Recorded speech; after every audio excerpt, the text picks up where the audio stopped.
എൻ്റെ ഭർത്താവിൻ്റെ കൂട്ടുകാർക്കുണ്ടായ ഒരു അനുഭവമാണ് ഞാൻ ഇന്ന് നിങ്ങളുമായിട്ട് ഷെയർ ചെയ്യുന്നത്. ഈ സംഭവം നടക്കുന്നത് കോട്ടയത്ത് ഒരു ഉള്ളേരിയയിലാണ്. ഒരുപാട് റബ്ബർ തോട്ടമൊക്കെയുള്ള ഒരു പറമ്പിൻ്റെ ഒത്ത നടുക്കാണ് കൂട്ടുകാർ പണിക്ക് പോയ വീടുള്ളത്. തൊട്ടടുത്ത് വീടുകളൊന്നുമില്ല. പിന്നെയുള്ളത് 1.5 കിലോമീറ്റർ അപ്പുറത്താണ്. അവിടെ സ്റ്റേ ചെയ്ത് പണിയണം. ഇവർ 4 പേരുണ്ട്: പ്രശാന്ത്, സോണി, ഷാരോൺ, പ്രമോദ്. ആ സമയത്ത് കൽപ്പണിക്കാരും അവിടെ ഉണ്ടായിരുന്നു. അവർ ഫസ്റ്റ് ചെന്ന ദിവസം തന്നെ അവരൊക്കെ ആയിട്ട് നല്ല കമ്പനിയായി. അന്ന് തന്നെ അവർ പണി തുടങ്ങി. അവർക്ക് ആ പ്രദേശം കണ്ടപ്പോൾ തന്നെ എന്തോ അസ്വാഭാവികത തോന്നി. ഉച്ചയായപ്പോൾ കൽപ്പണിക്കാരുടെ കൂടെയുള്ള ബാലൻ എന്ന് പറയുന്ന ചേട്ടന് പെട്ടെന്ന് നെഞ്ചുവേദന വന്നു. അതിൻ്റെ കോൺട്രാക്ടറായ സേവ്യർ ചേട്ടൻ ഓടി വന്ന് ബാലൻ ചേട്ടനെയും കൊണ്ട് ഹോസ്പിറ്റലിൽ പോയി. കുറച്ചു കഴിഞ്ഞപ്പോൾ അവരുടെ കൂടെയുള്ള ചേട്ടന് ഫോൺ വന്നു. ബാലൻ ചേട്ടൻ മരിച്ചു എന്ന് പറഞ്ഞു. എല്ലാവർക്കും അത് വിഷമമായി. പിറ്റേ ദിവസം ബാലൻ ചേട്ടൻ്റെ ചടങ്ങുകളൊക്കെ കഴിഞ്ഞ് കോൺട്രാക്ടർ സേവ്യർ ചേട്ടൻ വന്നു. പുള്ളിയുടെ മുഖമൊക്കെ ആകെ വല്ലാണ്ടിരിക്കുന്നു. വർഷങ്ങളായി സേവ്യർ ചേട്ടൻ്റെ കൂടെ പണിയുന്ന ആളാണ് ബാലൻ ചേട്ടൻ. ആ വിഷമം സേവ്യർ ചേട്ടനുണ്ട്.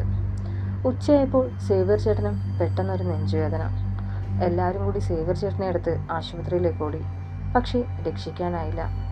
അവരെല്ലാവരും തമ്മിൽ നോക്കി. പ്രശാന്ത് സോണിയോട് ചോദിച്ചു, എന്താടാ, ഇത് 2ാമത്തെ മരണമാണല്ലോ. ആ വീടിന് ഇനി എന്തെങ്കിലും കുഴപ്പമുണ്ടാവുമോ? എല്ലാവരുടെയും ഉള്ളിൽ ചെറുതായിട്ട് പേടി കടന്നുകൂടിയതുപോലെ. അവരെല്ലാവരും സേവ്യർ ചേട്ടൻ്റെ അടക്കത്തിന് പള്ളിയിലെത്തി. സേവ്യർ ചേട്ടൻ്റെ അടക്കം കഴിഞ്ഞ് പോരാൻ നേരം പള്ളിയിലച്ഛൻ അവരെ വിളിച്ചു. ഒരു മെഴുകുതിരി കൊടുത്തുകൊണ്ട് അച്ഛൻ പറഞ്ഞു, ഇത് നിങ്ങൾ പണിയുന്ന വീട്ടിൽ കത്തിച്ചു വെക്കണം. എത്രയും വേഗം പണി തീർത്ത് അവിടുന്ന് പോകാൻ നോക്ക്. രാത്രി അവിടെ നിൽക്കാതിരിക്കുന്നതാണ് നല്ലത്. എല്ലാവരുടെയും ഉള്ളിൽ ഭയം ഇരട്ടിയായി. അച്ഛൻ പറഞ്ഞത് കേട്ട് എല്ലാവർക്കും തിരിച്ചു പോകണമെന്നുണ്ട്. പക്ഷേ കരാർ എഴുതി പൈസ അഡ്വാൻസ് മേടിച്ചത് കൊണ്ട് അതിന് സാധിക്കുമായിരുന്നില്ല. പിന്നെ ഡെയിലി പോയി വരാനും സാധിക്കില്ല. കാരണം അവരുടെ വീട് തൃശ്ശൂരാണ്. അവിടെ നിന്ന് പണിയൊക്കെ നിവർത്തിയുള്ളൂ. അന്ന് വൈകിട്ട് അവർ സൈറ്റിലെത്തി. താമസവും അവിടെ ആയതുകൊണ്ട് ഭക്ഷണം ഉണ്ടാക്കാനുള്ള സാധനങ്ങളുമായാണ് അവർ സൈറ്റിലെത്തിയത്. പിന്നീട് ഭക്ഷണം ഉണ്ടാക്കാനുള്ള തിരക്കിലായി. ഈ സമയം പ്രമോദ് മുകളിൽ സിറ്റൗട്ടിൽ മൊബൈൽ നോക്കിയിരിക്കുകയായിരുന്നു. നേരം ഇരുട്ടി തുടങ്ങി. പ്രമോദിൻ്റെ നിലവിളി കേട്ടാണ് ബാക്കിയുള്ളവർ മുകളിൽ ഓടിയെത്തിയത്. പ്രമോദ് നിന്ന് വിറയ്ക്കുകയായിരുന്നു. പ്രശാന്ത് പ്രമോദിനെ തട്ടി വിളിച്ചു, എന്താടാ, എന്തിനാ കരഞ്ഞത്? പ്രമോദിൻ്റെ നാക്ക് പൊങ്ങുന്നുണ്ടായിരുന്നില്ല. പ്രമോദ് റബ്ബർ തോട്ടത്തിലെ നോക്കി എന്തോ പറയാൻ ശ്രമിക്കുന്നുണ്ട്. പക്ഷേ ഒച്ച പുറത്തേക്ക് വരുന്നില്ല. ഷാരൻ കുറച്ച് വെള്ളം എടുത്ത് പ്രമോദിന് കൊടുത്തു. അവനത് കുടിച്ച് തളർന്നിരുന്നു. കുറച്ചു കഴിഞ്ഞ് എല്ലാം ഓക്കെ ആയപ്പോൾ പ്രമോദ് പറഞ്ഞത് കേട്ട് എല്ലാവരും ഞെട്ടി. ആ റബ്ബർ തോട്ടത്തിൽ ഒരാൾ എന്നെ തന്നെ നോക്കി നിൽക്കുന്നുണ്ടായിരുന്നു. ആരെന്നറിയാൻ ഞാൻ എണീറ്റ് അങ്ങോട്ടേക്ക് നോക്കി. ഒരു പ്രായമുള്ള ആള് എന്നെ നോക്കി വാ വിളിച്ച് കാണിച്ചു. അതിനുശേഷം ആ തല താഴേക്ക് അടർന്നു വീണു. ആ തലയില്ലാത്ത ശരീരം കൈ ചൂണ്ടിക്കൊണ്ട് ഇങ്ങോട്ടേക്ക് നടന്നു വരുന്നുണ്ടായിരുന്നു. അതാ ഞാൻ ഒച്ചയുണ്ടാക്കിയത്. അത് പറയുമ്പോൾ പ്രമോദ് ശ്വാസം എടുക്കാൻ പാടുപെടുന്നുണ്ടായിരുന്നു.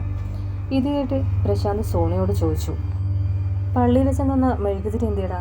അത് താഴ്ത്തിരിപ്പുണ്ട്. പ്രശാന്ത് താഴെ കൂടി. കൂടെ മറ്റുള്ളവരും.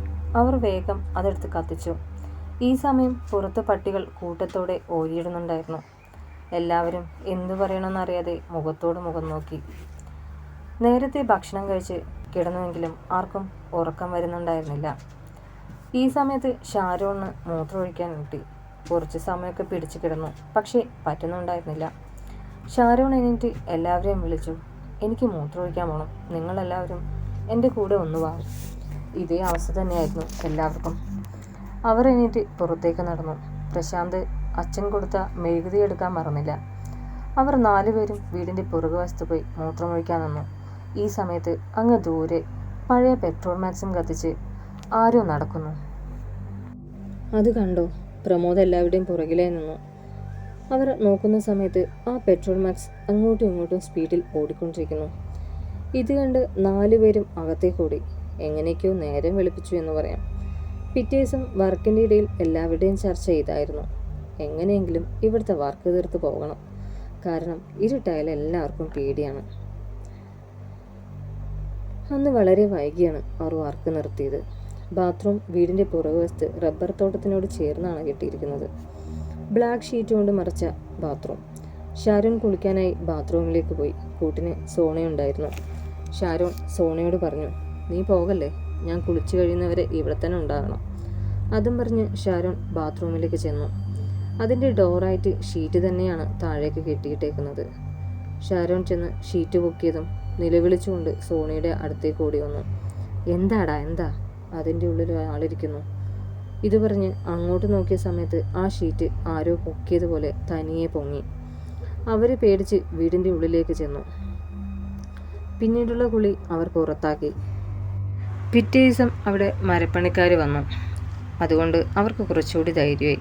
അന്ന് രാത്രി മരപ്പണി ചെയ്യുന്ന ബൈജു കുളിക്കാനായി ബാത്റൂമിൽ കയറി. ആദ്യം ഷീറ്റിൽ ഒരു കല്ല് വന്ന് വീണു. കൂടെയുള്ള ആരോ കളിപ്പിക്കാനായി ചെയ്യുന്നതാണെന്നോർത്ത് ബൈജു വിളിച്ചു പറഞ്ഞു, എടാ കളിക്കാൻ നിൽക്കല്ലേ. വീണ്ടും ഒരു കല്ലുകൂടി വന്നു വീണു. ബൈജു പറഞ്ഞു, കല്ലെറിഞ്ഞാലൊന്നും ഞാൻ പേടിക്കൊന്നുമില്ലടാ. പറഞ്ഞു തീർന്നില്ല. 4 ഭാഗത്തുനിന്നും കല്ലുകൾ വന്നു വീഴുവാൻ തുടങ്ങി. കൂടുതൽ കല്ല് വീണപ്പോൾ ബൈജു പേടിച്ച് പുറത്തിറങ്ങി. അപ്പോൾ തന്നെ കല്ലേറ് അവസാനിച്ചു. ബൈജു വന്ന് എല്ലാവരോടും ചോദിച്ചു, നിങ്ങളാണോ കല്ലെറിഞ്ഞത്? ഞങ്ങളെല്ലാവരും ഇവിടെ പണിയുകയല്ലേ. മരപ്പണിയുടെ വർക്കെടുത്ത ആൻ്റപ്പൻ ചേട്ടൻ പറഞ്ഞു. അതിവിടെയുള്ള ആരെങ്കിലും ആവും. നമ്മൾ അന്ന് നിന്ന് സൈറ്റിൽ വെച്ച് നീ ഓർക്കുന്നില്ലേ ഇതുപോലെ തന്നെ സംഭവിച്ചത്? കുറേ കുരുത്തം കെട്ട പിള്ളേർ ചെയ്തത്. നാളെ എങ്ങനെയുണ്ടായാൽ നമുക്ക് അവരെ പിടിക്കാം. ഈ സമയത്ത് ഷാരോണും സോണയും പ്രശാന്തും പ്രമോദും പരസ്പരം നോക്കി. പക്ഷേ കാര്യങ്ങളൊന്നും അവർ പറഞ്ഞില്ല. ഇനി ഇവർ കളിയാക്കിയാലോ എന്ന് കരുതി. അന്ന് രാത്രി എല്ലാവരും ഭക്ഷണം കഴിച്ച് കിടന്നു. പിറ്റേന്ന് മരപ്പണിക്കാരൻ ആൻ്റപ്പൻ ചേട്ടൻ വന്ന് അവരോട് ചോദിച്ചു, നിങ്ങൾക്ക് രാത്രി ഉറക്കമൊന്നുമില്ലേ? എന്താ ചേട്ടാ, എന്തു പറ്റി? അല്ല, ഈ വീടിന് ചുറ്റും കിടന്ന് രാത്രി ഓടുന്നത്.